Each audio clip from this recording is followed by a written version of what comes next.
এই যে ওটা থাকিস বলতো ভিআইপি হয়ে গেছি তাই নেই। কতদিন বাদে ভাবলাম একটু গল্প টল্প করবো। জনকে ভীষণ আনকমফোর্টেবল লাগছিল। কেন অত রকম প্রশ্ন হবে? তো হবেই, you have to be prepare. আমার কাছে কি শিখে নিবি? ছোটবেলায় যেরকম শেখাতাম মনে আছে? আরে আরে কি কি করছিস? পড়ে যেতিস তো একটু।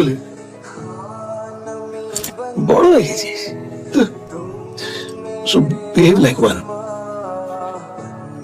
ওর ইচ্ছে করে মাঝে মাঝে মরে যায়, ওই লোকটাকে মেরে ফেলি। ওই লোকটাকে পছন্দ করি না, এটা খুব খারাপ। আমার একদম ভালো লাগে না, আমার ভালো লাগে না ওই স্বপ্নগুলো দেখতে। তুমি আমাকে বারণ করো না, আমাকে বারণ করো না। আগে তুই সবাইকে বলে দেবো। আমি শোনো দিদি ভাই, কখন এলে? শোনো না দিদি ভাই, আজকে তোমার সেই পছন্দের চিকেনটা বানিয়েছি, যেভাবে শিখিয়ে দিয়েছিলে সেইভাবে বানিয়েছি। তুমি খাবে তো? কি হয়েছে দিদি, শরীর খারাপ করছে? আরে ক্লান্ত লাগছে, খুব ভালো লাগছে না শরীরটা। অফিসের খুব চাপ না? তুমি তখন কোর্ট থেকেও চলে গেলে, আমি ফোন করলাম, ফোন তুললে না। আগে তুমি বরং ফ্রেশ হয়ে নাও, আমি খাবারটা ঘরে এনে দিই। নন্দিনী, কি হয়েছে দিদি ভাই?